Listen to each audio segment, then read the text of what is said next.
College পর্যায় থেকে masters পর্যন্ত শিক্ষার্থী প্রায় 16,000 শিক্ষার্থী। এর জন্য 250 শিক্ষক প্রয়োজন হলেও রয়েছে মাত্র 67 জন। এক বিপুল সংখ্যক শিক্ষার্থীর জন্য হল রয়েছে মাত্র 2টি। এ ধরনের ক্ষমতা 200। এমনই বেহাল দশা শেরপুর সরকারি কলেজের। শিক্ষক ও অবকাঠামো সংকট সহ নানা সমস্যায় খুঁড়িয়ে খুঁড়িয়ে চলছে শিক্ষা প্রতিষ্ঠানটি। শেরপুর থেকে আব্দুর রহিম বাদলের পাঠানো রিপোর্ট জানাচ্ছেন আশিকুর রহমান।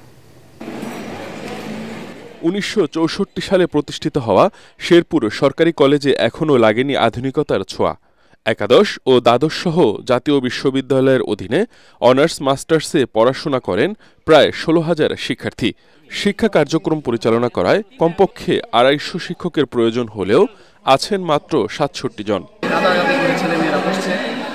শিক্ষার পরিবেশ সুষ্ঠুভাবে শিক্ষকরা কিছু বলতে পারছে, এটাও সম্ভব হচ্ছে না, স্টুডেন্টরাও সেটা নিতে পারছে না। রিডিং রুম নেই, অডিটোরিয়াম নেই, আর সেখানে ভালো খাবার পানি তেমন ব্যবস্থা নেই, মানে পর্যাপ্ত পানির ব্যবস্থা কলেজে নেই। 11টি বিভাগে মাস্টার্স কোর্স চালু রয়েছে।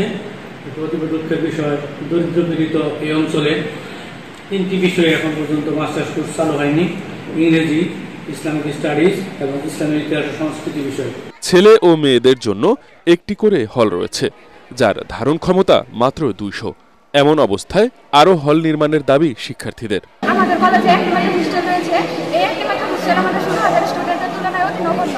এখন আমাদের এখানে অনার্স সিনিয়র আপুরা আছে, এখানে আমার অনেক দূর থেকে প্রতিদিন ক্লাস করতে হয়। শিক্ষার্থীরা পড়াশোনার পাশাপাশি লাইব্রেরিতে বই পাঠ, ম্যাগাজিন, নিউজ পেপার ইত্যাদি পাঠ করার জন্য রিডিং রুম নেই এবং পর্যাপ্ত ব্যবস্থাপনা নেই।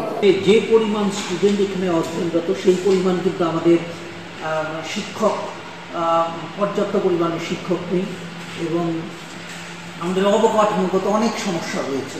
এছাড়া প্রশাসনিক ভবন, অডিটোরিয়াম, একাডেমিক ভবন, ছাত্র সংসদ ভবন, ছাত্র শিক্ষক মিলনায়তনও নেই কলেজটিতে। সমস্যা সমাধানের জন্য সংশ্লিষ্ট মন্ত্রণালয়ে চিঠি দেওয়া হয়েছে বলে জানান কলেজের অধ্যক্ষ। শিক্ষা প্রকৌশলের মাধ্যমে আমাদের একাডেমিক ভবন, প্রশাসনিক ভবন এবং বিভিন্ন সীমানা প্রাচীর সহ অন্যান্য আরও কয়েকটি ছাত্রছাত্রী হোস্টেল এখানে বরাদ্দ দিলে এবং এর ফলে ছাত্রছাত্রীরা শিক্ষার দিক থেকে এগিয়ে যাবে। দ্রুত সমস্যার সমাধান করে শিক্ষার সুষ্ঠু পরিবেশ নিশ্চিতের দাবি শিক্ষার্থী ও এলাকাবাসীর। Bureau report, ATN Bangla.